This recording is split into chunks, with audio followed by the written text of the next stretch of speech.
Bienvenidos a todos los amigos de siempre que nos acompañan una vez más, es siempre un gusto y es un gusto muy grande tener nuevos amigos, así que todos bienvenidos los que por primera vez se acercan a nuestros webinars y a nuestras propuestas. Muchas gracias por la confianza y por gastar una hora ya de un día, me imagino, cansado de trabajo, en compartir con nosotros. Valoramos mucho eso. Bueno, en realidad el tema de hoy es el rol del psicólogo en los grupos de sueño, que uno habla de medicina del sueño, pero ya es un tema, es un título que no está muy adecuado. En realidad hay que cambiarle ese nombre, hay que ponerle grupos de trastornos de sueño o algo de eso. Ya, medicina del sueño le queda corto porque no es el ámbito de medicina. Ya en este ciclo vimos la participación importante de los odontólogos en los grupos de sueño y bueno, así como hemos visto en otros webinars, la importancia del fonoaudiólogo. Así que en realidad estamos tratando de ver eso, de resaltar en su real dimensión este tema. Por favor, vayan poniendo dentro ahí, en donde al lado de los diálogos, en la esquina superior derecha, donde ven ahí los simbolitos de triángulo, rectángulo y círculo, ahí cliquen y hay una encuesta, son 2 preguntas solamente para saber qué perfil hay dentro del auditorio. La pregunta es psicólogo o no? ¿Sí o no? Y si ya tiene experiencia en medicina del sueño, sí o no, para ver cómo nos movemos. Y por supuesto en los comentarios, como vamos a hacer muchos, ojalá vayan escribiendo preguntas que yo las voy a estar chequeando todo el tiempo y se las vamos a ir haciendo a la docente que hoy de CEVIPO, que hoy nos acompaña, es la licenciada en psicología Mirna Frascarelli, que tiene mucha experiencia en medicina del sueño. Pero digamos, cuando hablamos del rol del psicólogo en la medicina del sueño, ya ahora por lo menos es un adelanto, pero es muy poco, es decir muy poco del rol del psicólogo, así para la terapia cognitivo-comportamental en el insomnio. Es verdad, así empezó a acercarse el psicólogo a los grupos de sueño, pero ahora en realidad ya es una figura que se vuelve imprescindible para acompañar muchos otros de nuestros pacientes, aparte de eso, que es algo muy puntual, muy pautado, que nos viene muy bien, por supuesto, pero que es una mínima parte de todo lo que el psicólogo puede participar en los grupos de sueño. Es decir, el manejo del insomnio, nosotros los médicos, lo que podemos ser capaces es de determinar cuánto del perfil del paciente que tenemos, de los que hablamos siempre, los factores predisponentes y los factores precipitantes de un insomnio, y los perpetuantes, exacto, y hasta ahí nos quedamos. Entonces, muchas veces reconocemos que se necesitan las herramientas de un psicólogo para encaminar a este paciente a vencer su insomnio, a llevar una vida de mejor calidad, tanto en el sueño como en el día, y encauzarlo en ese sentido, ayudándonos a incursionar en su mejoría, en la sacada de medicación, en fin, en una serie de herramientas de las que va a hablar Mirna ahora más adelante. Pero también están en todas las demás patologías. Nosotros, todos los que aquí estamos, que no somos psicólogos, bien sabemos, los que ya trabajamos en sueño, que cualquier paciente, el paciente apneico, por ejemplo, que viene a la consulta casi con la anécdota risueña de que bueno, que ronca, le molesta a la mujer, y se va con un diagnóstico de apnea y que tiene que dormir todas las noches de su vida con una máscara, que tiene una enfermedad crónica, que es una enfermedad que le va a generar comorbilidades si no hace el tratamiento, es una persona que tiene que tener un soporte profesional de ese seguimiento, de ese asumir su enfermedad crónica. Es decir, muchas veces está la idea, bueno, sí, puede ser que el psicólogo para los insomnes. No, nuestros pacientes tienen muchos problemas alrededor de su vida, pero muchos problemas generados por la patología del sueño. Entonces tenemos que acudir y tener siempre al lado a un psicólogo que esté apuntalando a nuestros pacientes, ni que hablar en los pacientes narcolépticos o con hipersomnias centrales, que tienen muchísimos problemas de adaptación social, familiar, en fin, de inserción en todos los ámbitos, muchos problemas. Entonces, el psicólogo es muy importante que nos acompañe. Y del otro lado, también es muy importante que el psicólogo en su práctica habitual no olvide que el paciente puede tener problemas de sueño que ya tienen cuerpo propio, y entonces no tienen que darle la espalda a los trastornos o a las patologías de sueño. Es decir, tienen que saber al menos determinar que puede tener una entidad de trastorno de sueño que debe ser tratada también en el ambiente médico, no solo en el psicológico. Es decir, un paciente apneico que está, por supuesto, ansioso y deprimido, y si está haciendo una terapia, el psicólogo tiene que saber determinar, saber que puede tener una apnea de sueño. Nunca va a revertir su ansiedad y su depresión con terapia si no se trata su apnea. Entonces, bueno, de esos casos hay montones, y por eso estamos convencidísimos y queremos transmitir ese convencimiento a todos ustedes acerca de esta importancia. Y me gustaría, ya que Mirna ha incursionado por muchos temas dentro de la medicina del sueño y muy relacionadas con esta, y trabaja con pericia tanto en mindfulness, que es una gran herramienta para nuestros pacientes, como en otros temas como la fibromialgia, en fin, un poco a modo de presentación de la licenciada Mirna Frascarelli. Me gustaría que ella cuente cómo fue su experiencia y su desarrollo hasta llegar, a entender que tenía que tener conocimiento y formación en trastornos de sueño. Hola Mirna, gracias por acompañarnos como siempre. Buenas noches a todos, o buenas tardes para los que están en otras latitudes. Un gusto compartir con ustedes, mi experiencia, lo que he ido aprendiendo y las líneas de trabajo que yo considero que son importantes en esta disciplina que trabaja con los trastornos del sueño, ¿no? Yo me fui acercando a este tema a partir de investigar y trabajar en un departamento de neurociencias en la Universidad de las Islas Baleares, investigando sobre modulación psicobiológica, ¿no? Allí se trabajaba principalmente con fibromialgia y dolor crónico, y como es claro, muchos pacientes con estas patologías tenían como comorbilidad trastornos de sueño. Entonces era una sintomatología, un síndrome que estaba siempre acompañando nuestras investigaciones.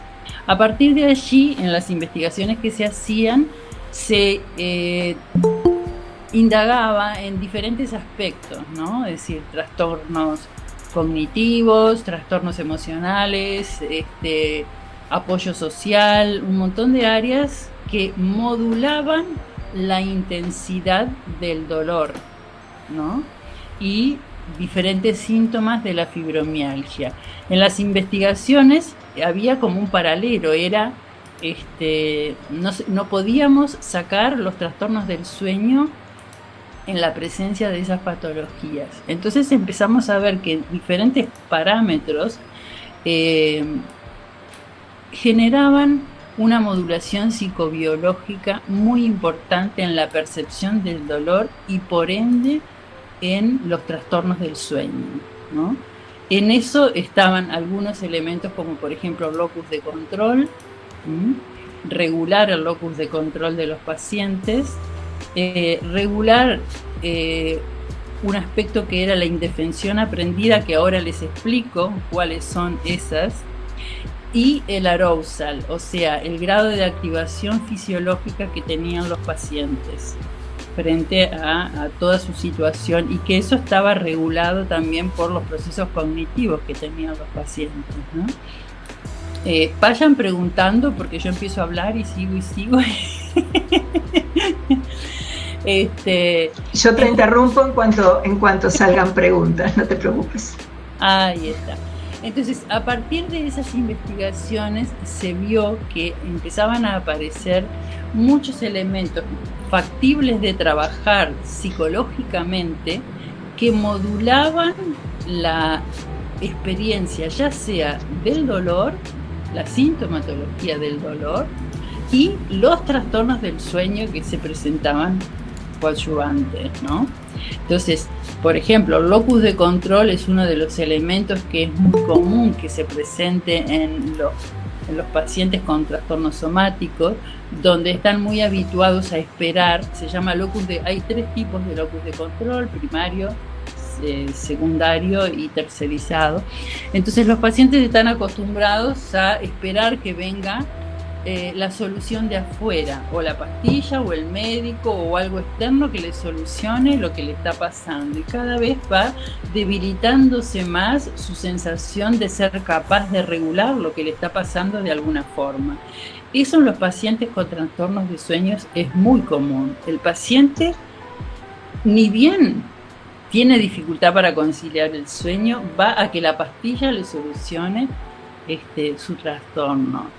Le cuesta bastante tener como un empoderamiento donde él haga cosas para empezar a tratar de él mismo resolver o calmarse o encontrar herramientas para regular eso. Hablamos de los pacientes que tienen un insomnio, digamos, a partir de primaria, ¿no? No como comorbilidad a otras patologías, ¿no? Entonces, el poder reeducar al paciente en que vaya retomando la confianza en sí mismo y generando un locus de control primario donde él sienta que tiene recursos, es de una importancia fundamental en ese sentido. A este concepto se une el de indefensión aprendida, o sea, la invasión de sentimientos negativos de incapacidad, también vinculado con no sentirse capaz de regular su psicofisiología, ¿no? Esa psicofisiología que naturalmente tiene que colaborar en que concilie un sueño lo más cercano a lo normal, se empieza a desregular y empiezan a interferir emociones y cogniciones, pensamientos que cada vez más van erosionando la posibilidad de la persona en reconstruir un sueño correcto, ¿no?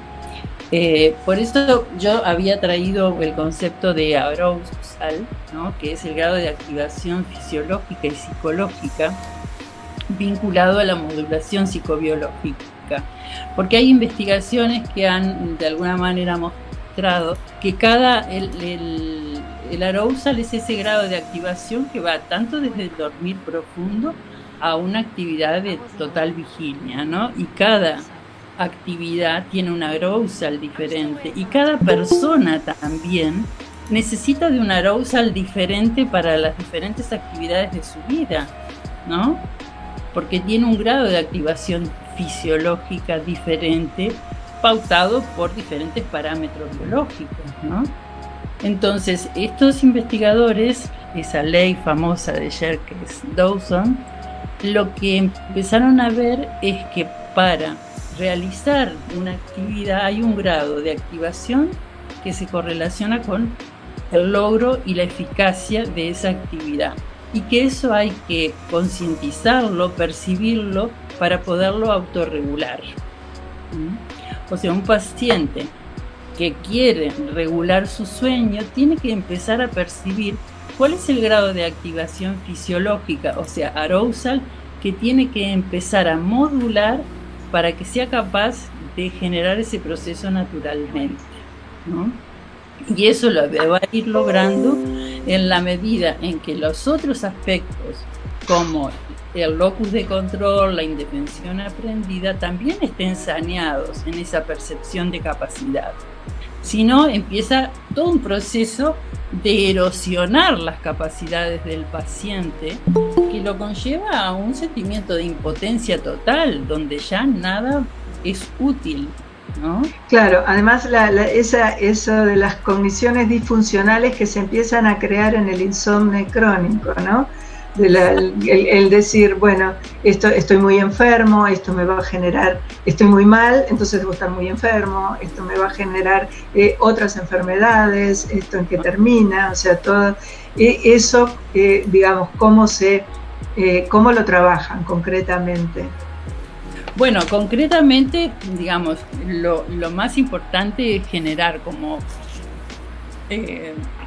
la detección, hacer, yo llamo un mapeo, ¿no? Hacer un mapa psicobiológico de los diferentes elementos que están presentes en cada paciente, ¿no? O sea, el arousal, qué pasa con el arousal, qué grado de manejo tiene él de su activación psicofisiológica, si él es consciente de eso o no, o si lo desconoce, qué grado de indefensión aprendida tiene, o sea, cuánta impotencia tiene respecto a su sensación de ser capaz de retomar el control de lo que no está regulado en su vida, ¿no?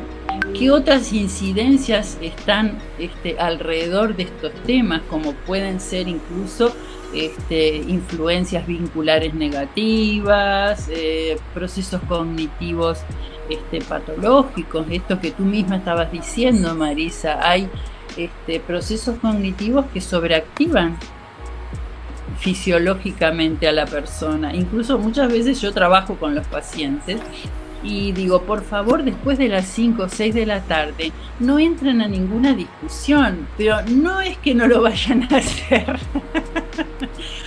Para nada más que para autoproteger su organismo y poder llegar a la hora de dormir con un estado más o menos de bienestar que le permita conciliar el sueño. Y muchos pacientes después vienen y me dicen, pero yo pensé que era una bobada y resultó, evité discutir tal tema y dije, no, esto lo hablamos mañana de mañana, y dormí mucho mejor que si me hubiera puesto a discutir ese tema, ¿no? O sea, hay un montón de detalles que son de la vida cotidiana que se regulan teniendo en cuenta estos elementos, ¿no? Ahora, cuando hablas, Mirna, cuando hablas del arousal del punto de vista psicológico, ¿tiene algo que ver con el arousal que nosotros vemos dentro de la electrofisiología?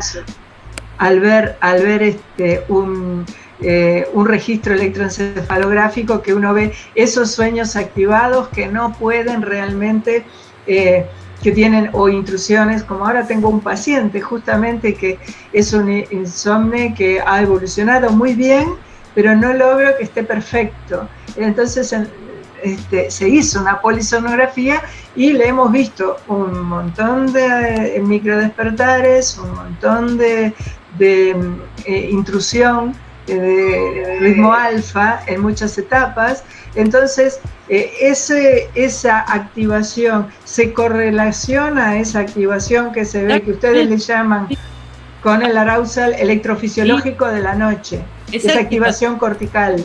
Esa activación cortical, por supuesto, se correlaciona totalmente. Es decir, ya esa división mente-cuerpo hace muchos años que quedó atrás y la psicofisiología lo demuestra claramente. Una idea está representada según la condición de esa idea en una sobreactivación cortical o no. Es decir, en el laboratorio de neurociencia teníamos un simulador de realidad virtual donde los pacientes entraban con los gorros, ¿no?, de electroencefalograma y se les pasaban diferentes patrones de realidad virtual para ver el grado de funcionamiento y el patrón de procesamiento mental de acuerdo a las emociones que se despertaban y a los procesos cognitivos, ¿no? Y era totalmente diferente. O sea, frente a una emoción de miedo, de ansiedad, el grado de sobreactivación era elevadísimo, y frente a una emoción de calma, de paz, de sensación de bienestar, bajaba muchísimo, ¿no? Y quedaba como más regulado. Entonces, sí, hay una correlación muy, muy directa. Por eso ahí está, claro. la intrusión del alfa, los microdespertares, es decir, no relacionados con otras cosas que pueden ser una salida de una apnea, esos, por supuesto, claro, eso se encuentra, que también es finalmente una sobreexcitación del sistema, digamos, pero por una causa bien determinada. Estos no tienen causa determinada. Siempre se asociaban a el electroencefalograma de la polisomnografía de un paciente con dolor crónico, por ejemplo. Sin embargo, ahora por eso se ve en otras situaciones, en situación del estrés crónico, que no puede, de las personas que no pueden realmente terminar de asumir todo el eje psiconeuroinmunoendocrinológico finalmente al plano que debe tener durante el sueño. O sea, no pueden lograr el estatus del sueño, no solamente cerebral, sino de todo el organismo. Es decir, el sueño involucra a todo el organismo, que ese es un concepto que, bueno, que los pacientes hay que enseñarles eso, porque en definitiva... Ahí está de la importancia de la psicoeducación, es decir, de que haya un componente de que el paciente empiece a conocer el funcionamiento de su herramienta de vida, ¿no? El funcionamiento de su procesamiento mental, el funcionamiento de sus emociones, de sus procesos cognitivos, y que pueda él dirigirlos a favor de graduar ese arousal, esa activación fisiológica y conocerse a sí mismo en ese proceso psicobiológico, ¿no? Ahora, también hay un aspecto que yo creo que es muy interesante. Nosotros lo veíamos en los pacientes, de que se genera una matrix de procesamiento cerebral, donde se conectan diferentes áreas del cerebro. O sea, el cerebro no funciona un aspecto y se desconecta todo el otro, ¿no?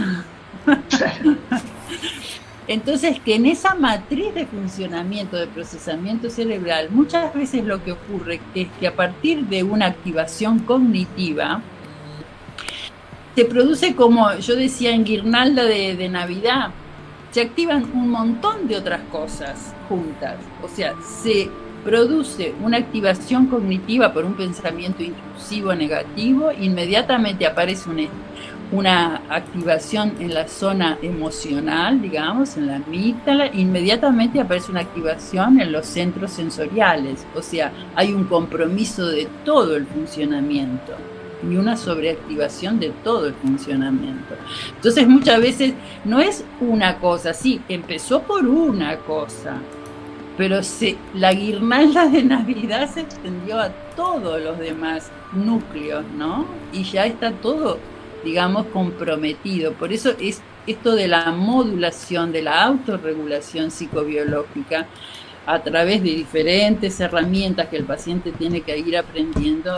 Yo creo que es fundamental en cualquier tipo de paciente que tenga un compromiso somático, digamos, ¿no?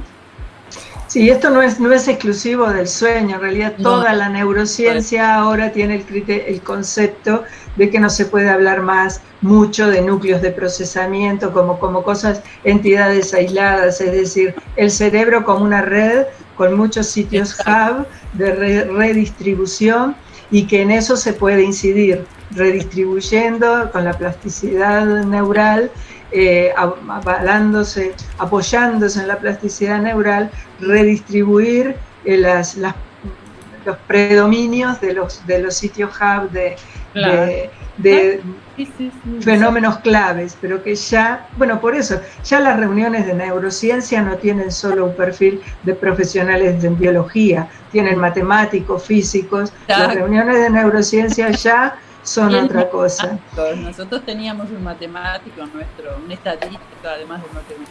Por eso, y además lo interesante de esto, y por eso la importancia del rol del psicólogo, es que se puede modificar eso a través, por ejemplo, de trabajar las estrategias de afrontamiento de un paciente, ¿no? De trabajar los pensamientos, la regulación de los pensamientos, la regulación de los estados emocionales, de construir ese trabajo en el paciente y que tenga en sus manos esas herramientas de autorregulación.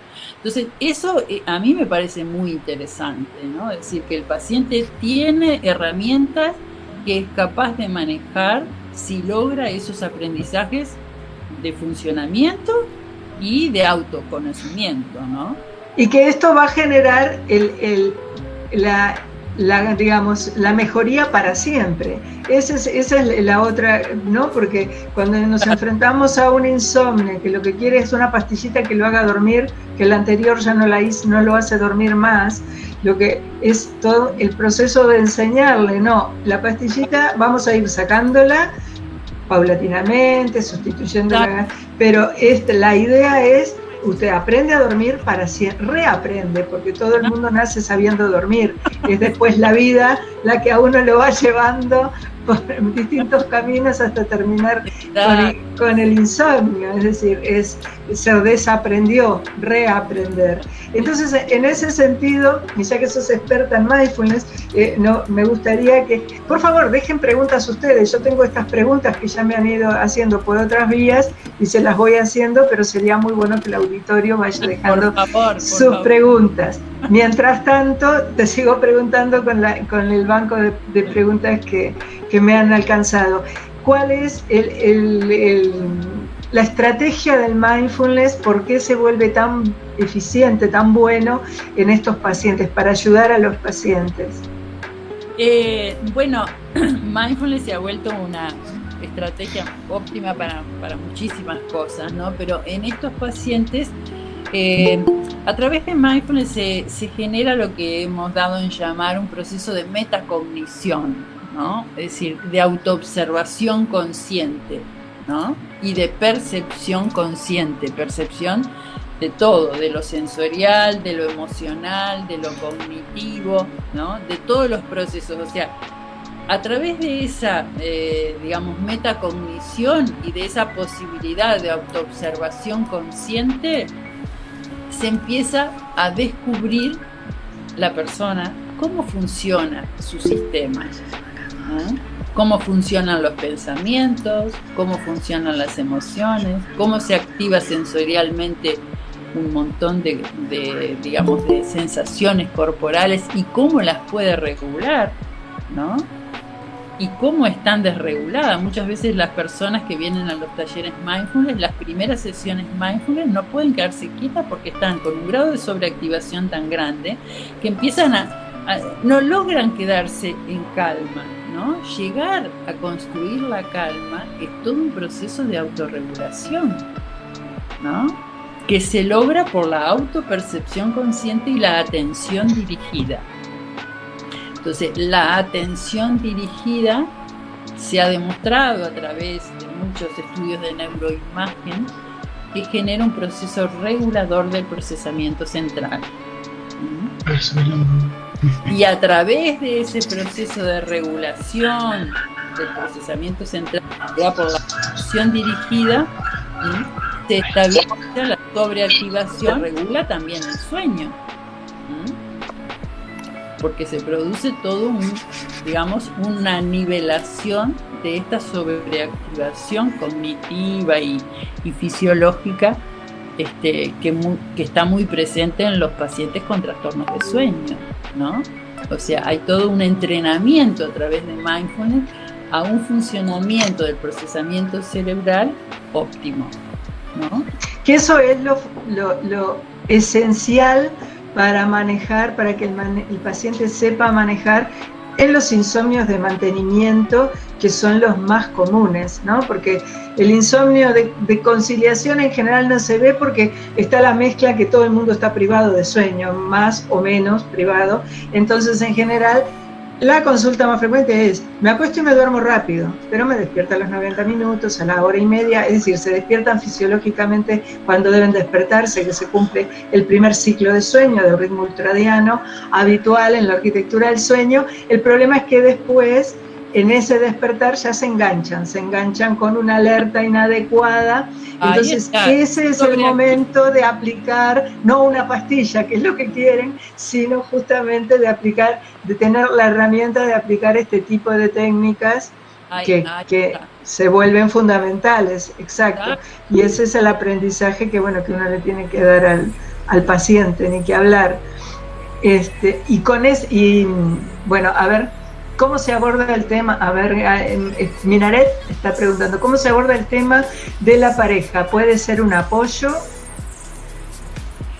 Sí, por supuesto. Una de las cosas que veíamos en las investigaciones que hacíamos en el Departamento de Neurociencia era que se valoraba la presencia, hacíamos un test que se llamaba de apoyo social, donde se valoraba la influencia de los lazos circundantes en la sintomatología que presentaba el paciente, ¿no? Decía, hay un compromiso de cómo saben que hay digamos, toda una disciplina que trabaja, digamos, la modulación neurológica interpersonal, o sea, que plantea que los afectos y los vínculos que nos rodean y que son significativos para nosotros están de alguna manera generando o regulación o disregulación de nuestros procesos, ¿no? Entonces también eso es algo a indagar, ¿no?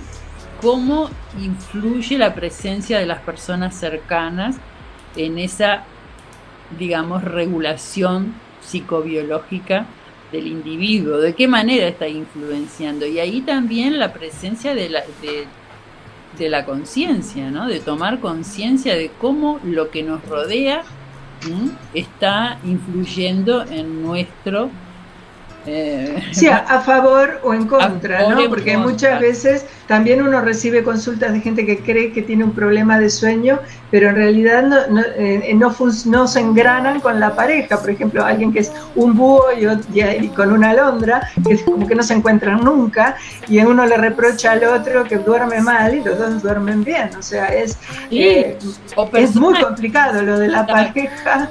Que empezaron a dormir mal a partir de una separación, muchas veces. Bueno, eso porque también. El otro era regulador afectivo del sueño, ¿no? Sí, claro. Existen reguladores cognitivos, reguladores afectivos, existen muchos elementos a considerar en todo esto, pero sí, es muy importante. O sea que es bien importante. Tenemos otra pregunta de Alejo del Castillo, dice, ¿cuán útil es la medición de la heart rate variability para lograr autorregular el sistema nervioso autónomo? Es decir, un poco como reflejos condicionados, generar de retroalimentación. Hay muchas aplicaciones que eso estaría bueno hablar un poquito de las cosas que andan por ahí, cuáles sí, cuáles no, cómo evaluar qué es fantasía y qué es algo que puede ser ayuda, que además todos los pacientes preguntan todo el tiempo, esta aplicación me sirve, estas no, así que muy, muy buena la pregunta en ese sentido. Claro, las que hablan de la variabilidad cardíaca. ¿Tenés alguna experiencia de ese tipo de aplicaciones y cuánto? E incluso el mindfulness, porque mucha gente, a muchos pacientes que les digo, usted tiene que bajar su nivel de alerta, de estrés, autocontrolarse, tiene que hacer mindfulness. Yo ya bajé 7 aplicaciones gratis de no sé qué.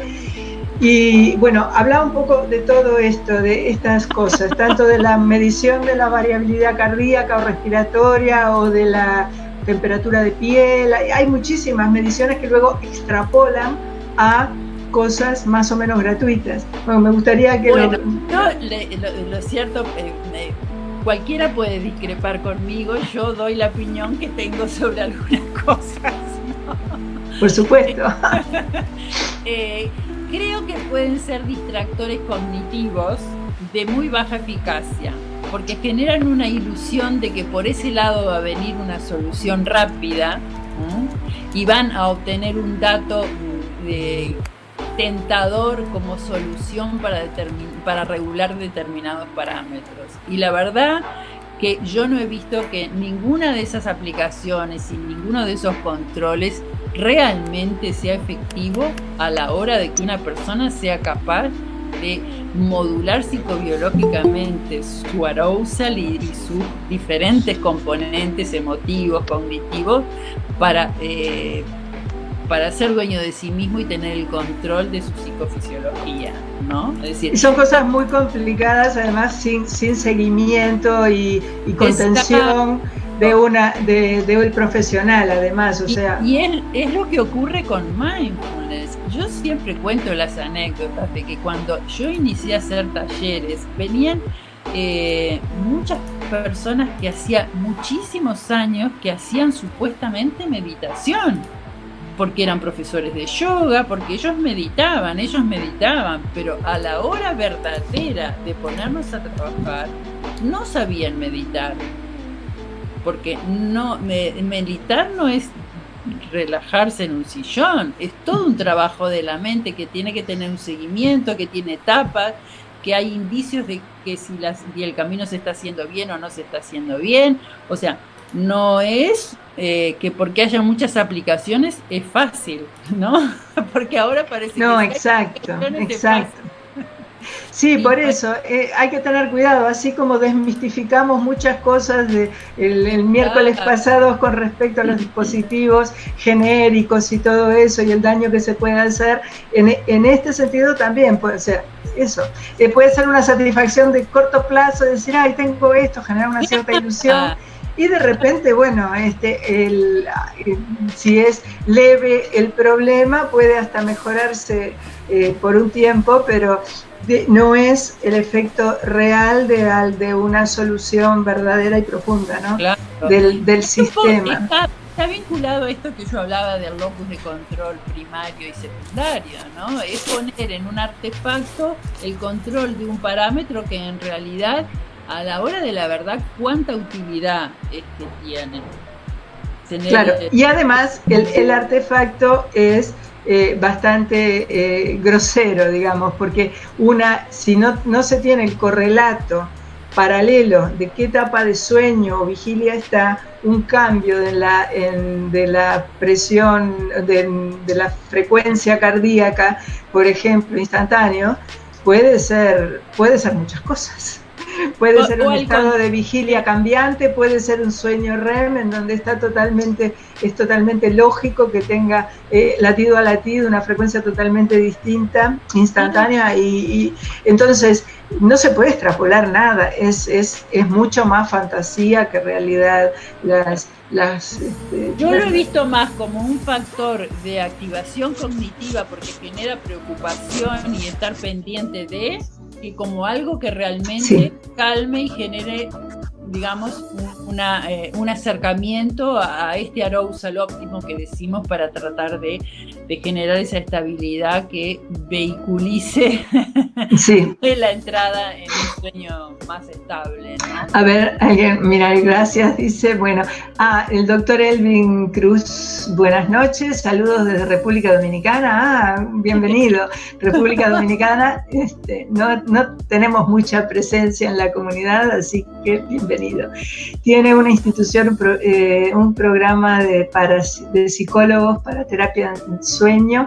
Bueno, en realidad estamos en eso, estamos empezando en CEVIPO hay ya los cursos de mindfulness para insomnes, el curso de fibromialgia e insomnio, el insomnio en la fibromialgia, que podríamos detenernos a hablar un poquito de eso, y también el taller de mindfulness, porque tanto, digamos, para el profesional que quiera saber de qué se trata, y ese taller es además para los pacientes, en realidad.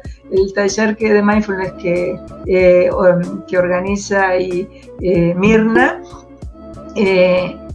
está pensado tanto para profesionales como para pacientes, es decir, a los que les decimos que pueden ingresar a ese taller, entonces van a tener la disponibilidad de escuchar los audios e interactuar con Mirna en el seguimiento, en la evaluación de cómo está marchando, en fin.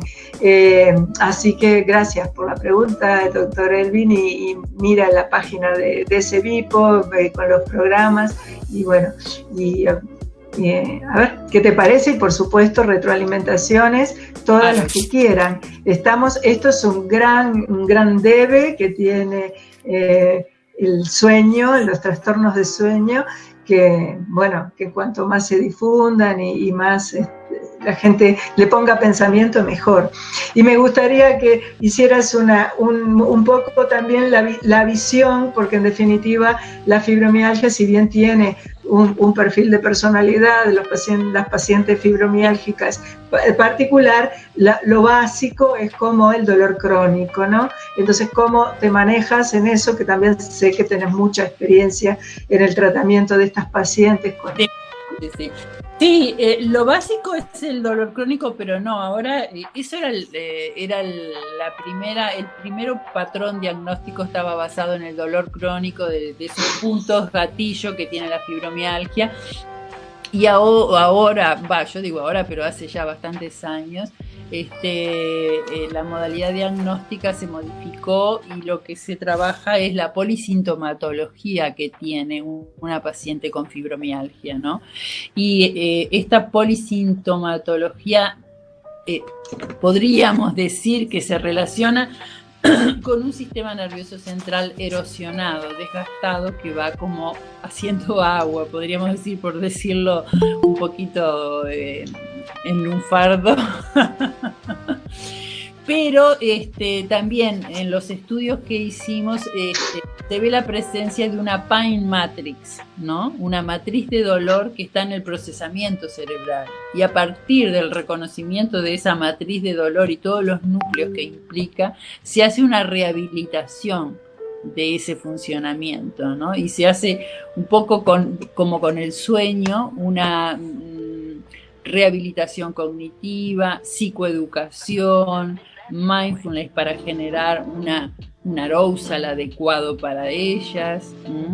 Y realmente el proceso de rehabilitación es magnífico en los pacientes con fibromialgia a través del enfoque psicológico, de lo psicológico, ¿no? Es decir, los pacientes dejan de tomar medicación, aprenden en qué momento tienen que cuidarse más o menos, regulan toda su sintomatología y cuando tienen rebrotes logran poder acortarlos en tiempo y minimizarlos en intensidad, ¿no? Y todo esto desde un enfoque de modulación psicobiológica, ¿no?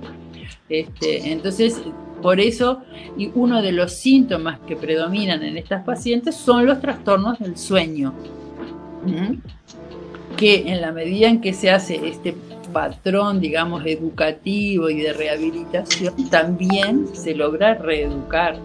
Y son pacientes muy difíciles, porque la mayoría de las pacientes vienen como este concepto que yo he traído hoy, con un muy fuerte sentimiento de indefensión aprendida, porque han pasado la mayoría, como le pasa a los pacientes con trastornos de sueño, de que la mayor parte de los médicos no saben mucho cómo enfocarlo, qué hacer, le dan una pastilla, no funciona, le cambian, después las mandan al cine, le dan 3 o 4 indicaciones que no dan resultado, entonces pasan años de consultorio a consultorio, de fracaso en fracaso, y generalmente vienen como con un estado ya decantado de frustración y depresión, de no poder manejar lo que les está pasando.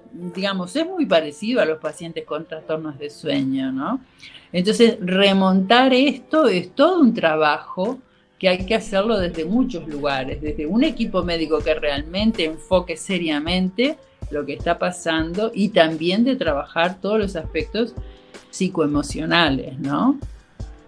Entonces, bueno, y pensando, y justamente evaluando desde ese punto de vista, y ahora estaba mirando que la mitad de la concurrencia al webinar son psicólogos y la mitad no, pero para los psicólogos que de pronto hay muchos que todavía no trabajan en trastornos de sueño.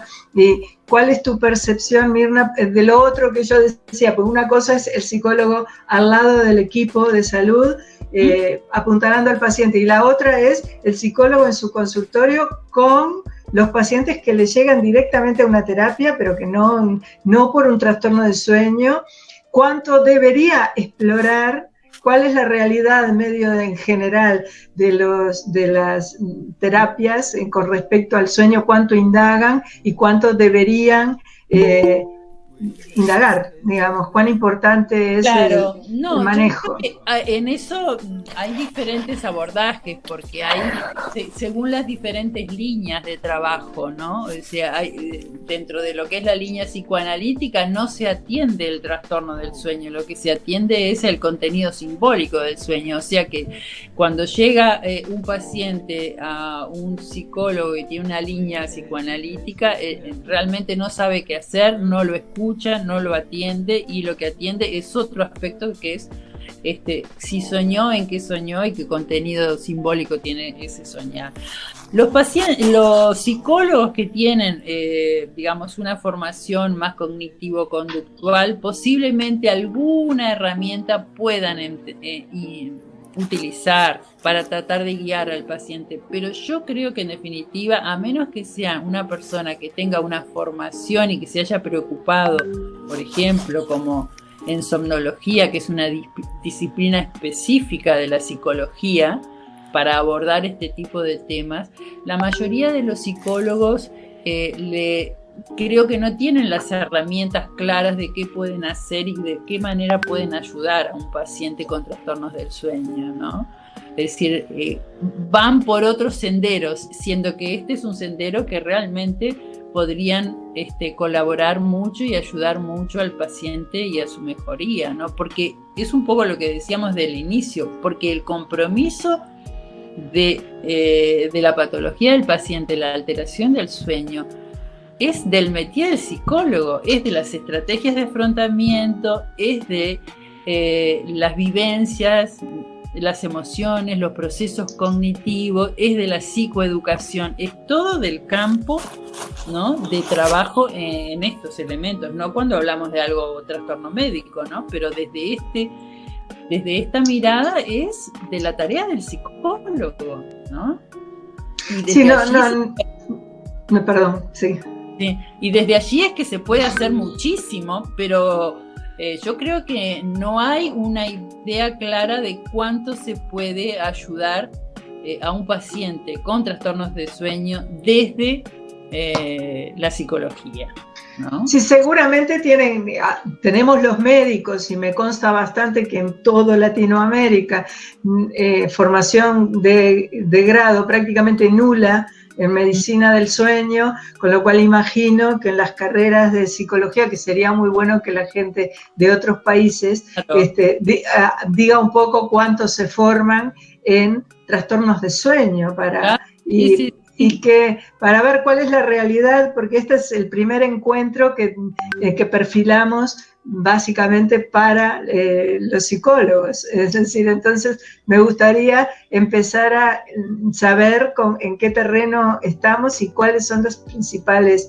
déficits y en qué cosas podemos ayudar a la formación justamente del sueño. Sí. Sería bueno alguna opinión de la gente que está participando, claro, o opinión, comentario. Sí, Marín, un saludo. Hola Hernán.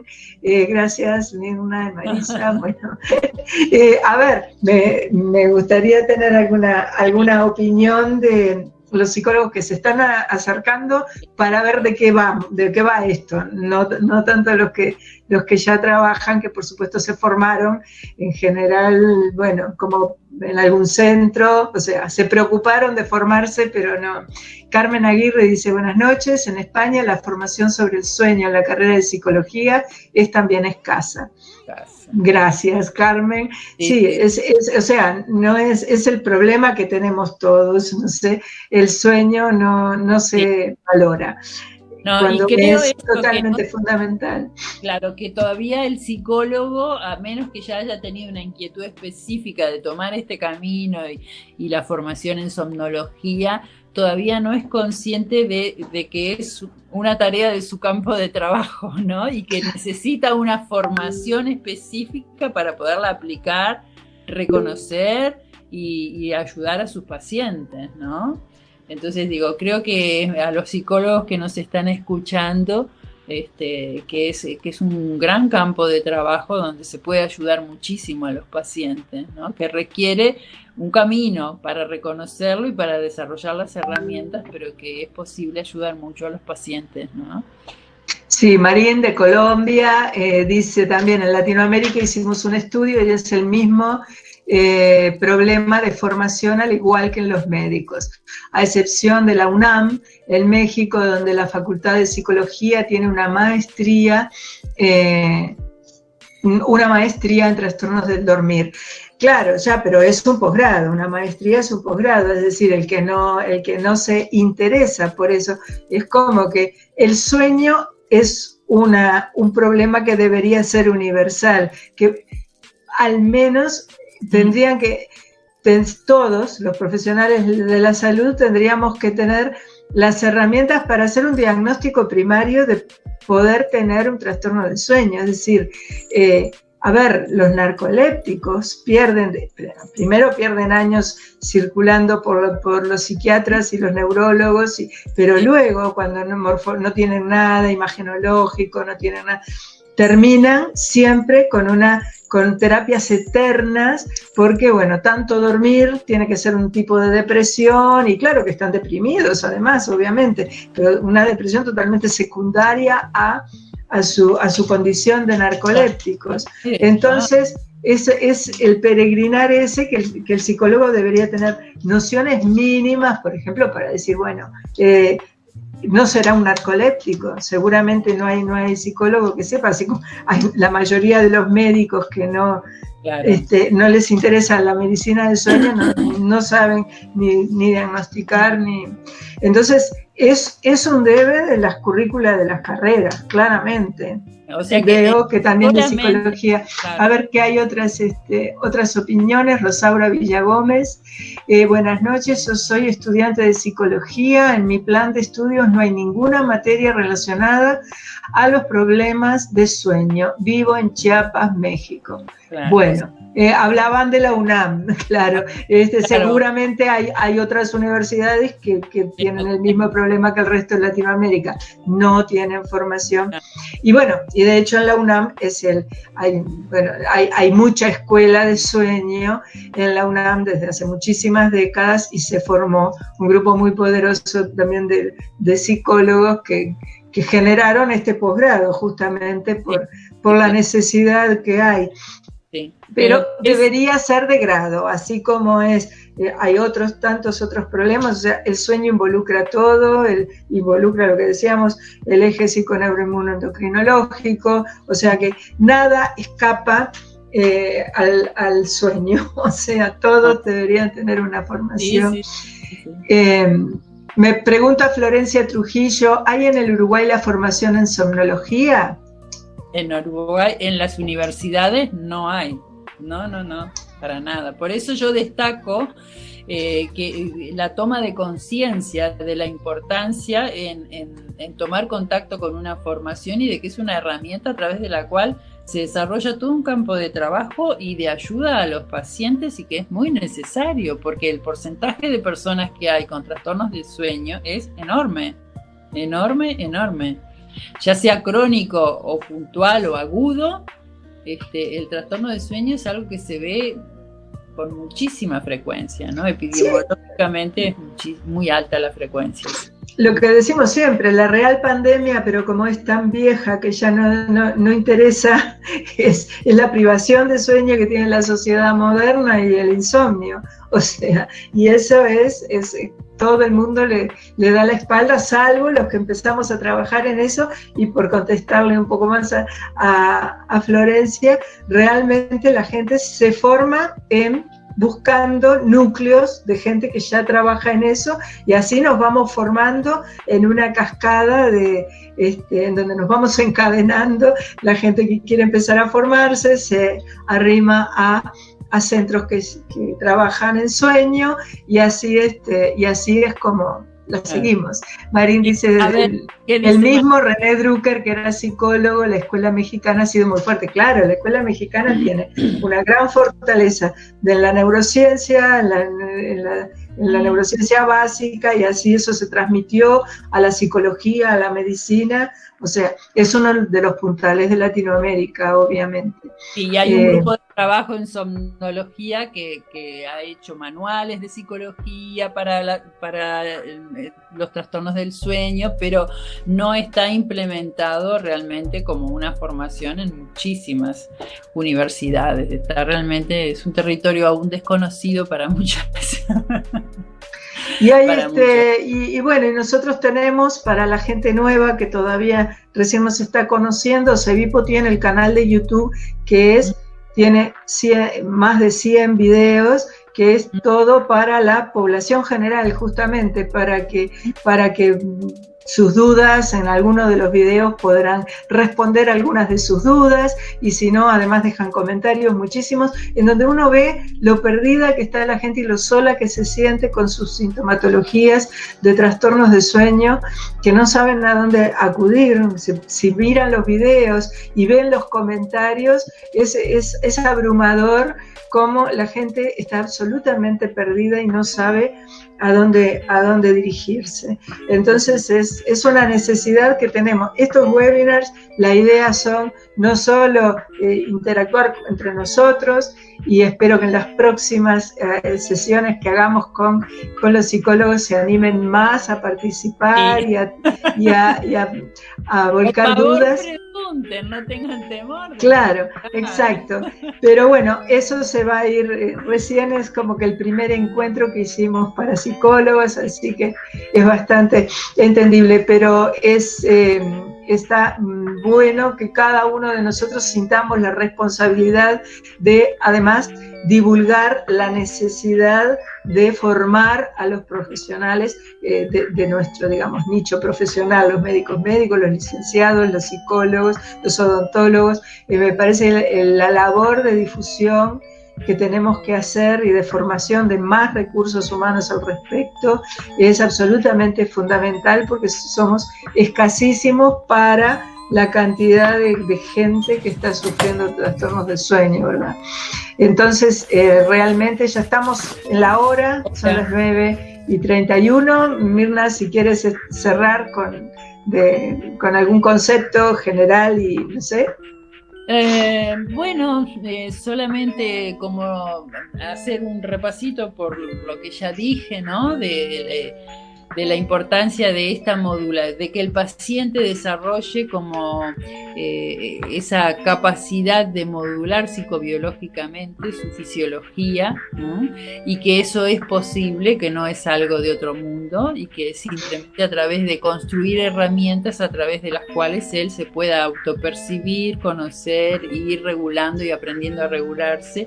Mindfulness es una herramienta óptima para eso, pero además hay otras como la psicoeducación, como otras herramientas, como que aprenda a realmente cómo funcionan las emociones, cómo funcionan los procesos cognitivos, y a través de eso es un conocimiento que el paciente va teniendo que le ayuda a discernir, y a través de ese discernimiento a regular su fisiología, cómo se sobreactiva a través de los pensamientos negativos, cómo una emoción puede desencadenar rumiación mental imparable con pensamientos intrusivos que le sobreactivan toda su fisiología. O sea, hay todo un mecanismo de relojería que el paciente puede empezar a percibir y a conocer, y que él mismo tiene que regularlo y puede hacerlo, y que eso es realmente como la profilaxis mayor que puede tener una persona para no desarrollar trastornos del sueño, o para regularlos si ya los tiene, ¿no? Es la solución real y definitiva, es decir, eso es como más esfuerzo, pero es la única salida realmente válida para no tener problemas el resto de la vida. No quiere decir no tener noches de insomnio o lo que sea.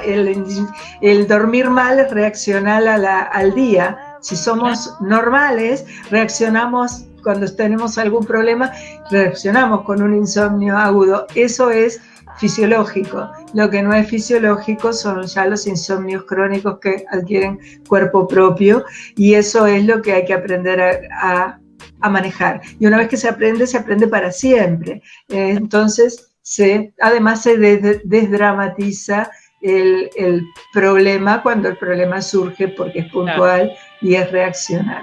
Así sí, que bueno.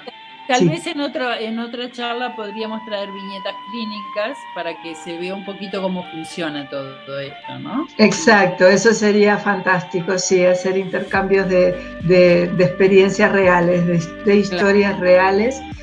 Así que bueno, muchísimas gracias Mirna, muchísimas gracias a todos los participantes. Los invito a nuestro canal de YouTube, a que se suscriban, a que comenten, a que dejen cosas y por supuesto a nuestro canal, a nuestra página de CEVIPO, todos los comentarios, aportes de cómo podemos mejorar nuestras actividades.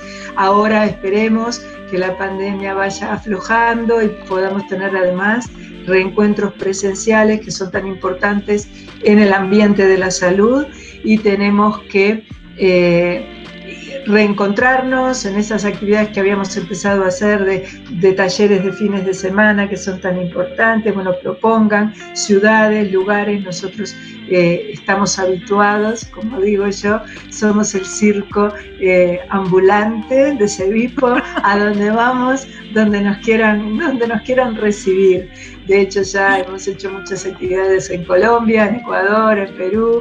Bueno, así que estamos, y ahí se nos cortó, vino la pandemia, pero estamos encantados de generar una comunidad, intercambiar con toda la comunidad. Todos tienen que aportar desde sus experiencias diferentes, así que todo el mundo a fomentar esta comunidad, hacerla más fuerte y poderosa, y difundir.